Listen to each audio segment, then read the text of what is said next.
یا بسم اللہ الرحمن الرحیم الحمدللہ رب العالمین اللہم ایاک نعبد و ایاک نستعین الصلاة والسلام بتحیت والاکرام علی آباء الحسین وابناء الحسین وجداء الحسین اولاد الحسین اصحاب الحسین انصار الحسین وعوان الحسین ولعن اللہ تعالی علی اعداء الحسین اما بعد فقد قال حق سبحانہ تعالی فی کتابہ المجید وفرقان الحمید وهو اصدق الصادقین وقولہ الحق بسم اللہ الرحمن الرحیم یوم ندعو کل اناس بامامہم بلندتر صلوات اللہم صلی علی محمد۔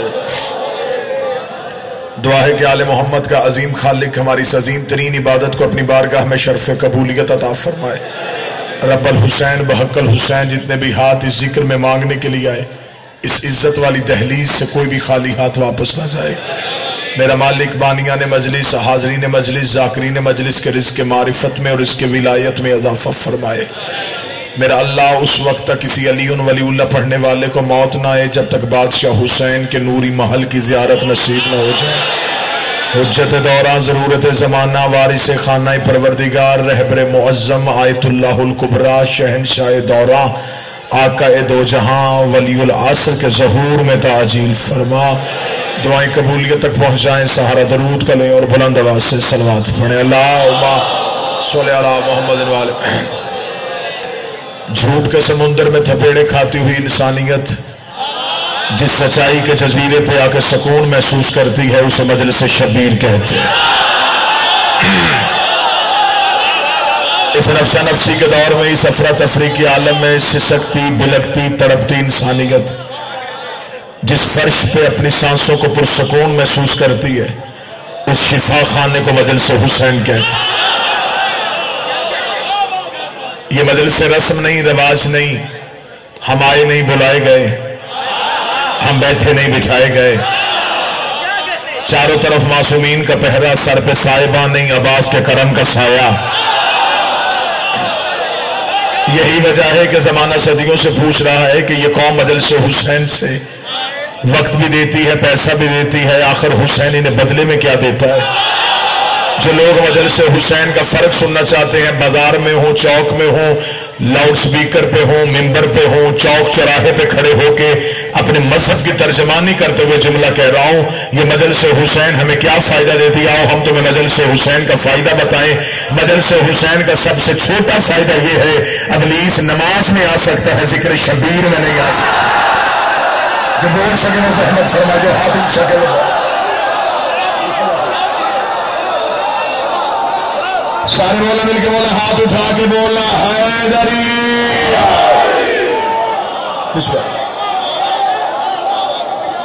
یہ قوم زندہ تھی، زندہ ہے اور زندہ رہے گی۔ مذہب اسلام کے فرقوں میں سے واحد فرقہ مذہب جعفریہ ہے جو مدلل بھی ہے اور مہذب بھی ہے۔ میں بازار میں مذہب جعفریہ کا تعارف پڑھنے لگا، بات مذہب سے شروع ہوگی اور حسین کے سلسلہ پہ ختم ہوگی۔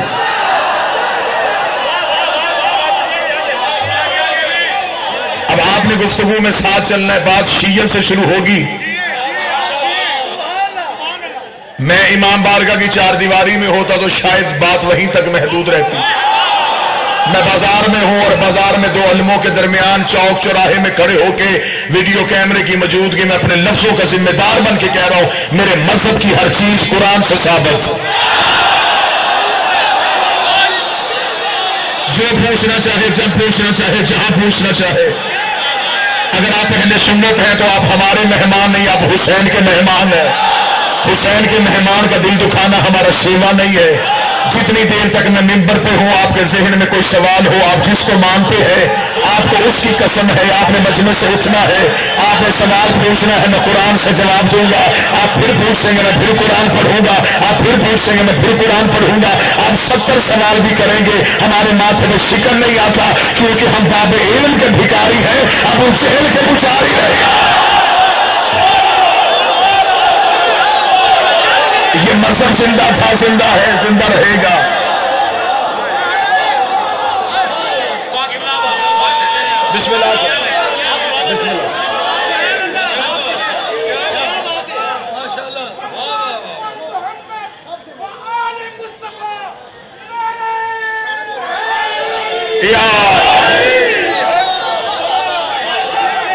توجہات مکمل سرکار رکھیے. آپ کی مکمل توجہ کے ساتھ میں مذہب جعفریہ کا تعارف پڑھنے لگا. مذہب پہچانے جاتے ہیں امام کی وجہ سے. مرید گنہگار ہو گزارا ہو جاتا ہے. جو بول سکتا ہو زحمت فرمائی سکتا. ہمیں فخر ہے، زمانہ یہ سمجھتا ہے کہ شاید قیامت والے دن ہم اپنے اعمال کی وجہ سے جنت میں چلے جائیں گے. میں غلط کہوں گا اسی چوک میں اپنی گردن کا لہو دے کے جاؤں گا. میں قرآن سے ثابت نہ کر سکوں قیامت والے دن جنت اعمال کی وجہ سے نہیں، امام کی وجہ سے مل گئے.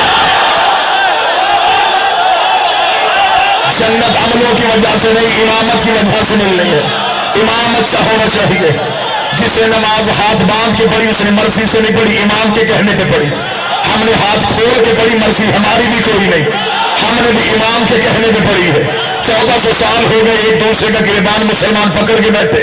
تیری نماز غلط، میری نماز ٹھیک، تیری نماز غلط، میری نماز ٹھیک. میں شیعہ سنی کے اجتماع میں ہاتھ جوڑ کے کہوں گا یہ بحث بعد میں کرنا کہ نماز کس کی ٹھیک ہے، پہلے یہ طے کرتے ہیں امام کس کا ٹھیک. امام اچھا ہوگا تو مذہب اچھا ہوگا. اب بھی قرآن منبر پہ لے کے آنا، قرآن سے آیت پڑھ کے بتاتا ہوں. زمانہ سمجھتا کہ شاید قیامت والے دن ہم نے اپنے اعمال اپنے اللہ کو دکھانے ہیں. اللہ تخت پہ بیٹھا ہوگا، ہمارے اعمال دیکھے گا، اللہ فیصلہ کرے گا جنت میں جانا ہے یا جہنم میں جانا ہے. خدا نے قرآن میں کہہ دیا سب دنیا میں رکھ کے آنا، میں نے قیامت والے دن نہ تمہارے اعمال دیکھنے ہیں نہ تم نے مجھے دکھانے ہیں. میں نے تمہیں بلانا ہی امام کے نام پہ ہے، میں نے تمہیں آواز ہی امام کے نام پہ دینی ہے. آگے آگے امام ہوگا، پیچھے ماننے والے ہوں گے. آگے امام ہوگا، پیچھے ماننے والے ہوں گے. یوم ندعو کل اناس بامامہم، ہمارے انسان کو بلائیں گے اس کے امام کے نام پہ. وجعلنا عائدۃ یدعون الی النار، اور کچھ امام جہنم میں چلے جائیں گے. صرف امام ہی نہیں جائیں گے، ماننے والے بھی جہنم میں چلے جائیں گے. دنیا پریشان ہو سکتی ہے کہ ہمارا امام جنتی ہے یا نہیں ہے. ہم قبر میں سکون سے سو جاتے ہیں، ہمیں پتا ہے ہمارا امام صرف جنتی نہیں مالک جنت میں ہے.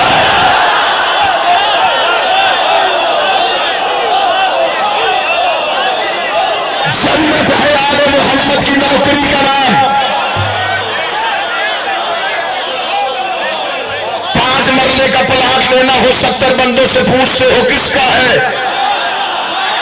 ساری زندگی جنت ڈھونڈتے رہے، مولوی سے پوچھ سکنے کہ کس کی ہے. آؤ جنت ان سے مانگے جو جنت کے مالک، بہشت کے مالک، آخرت کے مالک. ایک صحابی نے امیر المومنین کی بارگاہ میں آ کر پوچھا اس نے یا علی، اگر قیامت والے دن ہمیں آپ کی مدد کی ضرورت پڑی تو وہاں تو ماں بیٹے کو نہیں پہچانے گی، بچے ماں باپ کو نہیں پہچانیں گے. یا علی اگر ہم وہاں آپ کو پکارے تو کیا آپ ہماری مدد کریں گے؟ یہاں سے لے کے آخری کھڑے بندے تک میں امیر کا جملہ پڑھنے لگا. تمہارے چہروں کی مسکراہٹ بتائے کس دل میں امیر ولی اللہ ہے. امیر المومنین مسکرا کے فرماتے ڈھونڈنے کی ضرورت ہی نہیں، جہاں امال تلنے ہیں وہاں میں علی تمہارا انتظار کروں گا. جہاں امال تلنے ہیں وہاں میں علی تمہارا انتظار کروں گا. جو ہاتھ اٹھ گیا یہ خیرات علی سے لڑا ہے، یہ رزق علی سے مانگ رہا ہے، یہ زندگی علی سے مانگ رہا ہے. اس نے یا علی وہاں کہاں ملیں گے؟ آپ دائیں کھڑے ہوں گے یا بائیں کھڑے ہوں گے، تخت میں بیٹھے ہوں گے یا سود کے پیچھے ہوں گے. علی مسکرا کے فرماتے ڈھونڈنے کی ضرورت ہی نہیں، انا صاحب المزان، ترازو ہی علی کے مذہب شیعہ زندہ باد.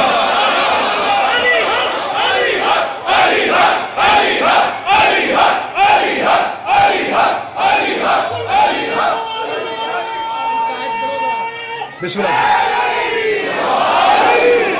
ترازو علی کے ہاتھ میں ہوگا. اس نے یا علی پھر اگر آپ کے ہاتھ میں ترازو پھر آپ تو عدل کریں گے.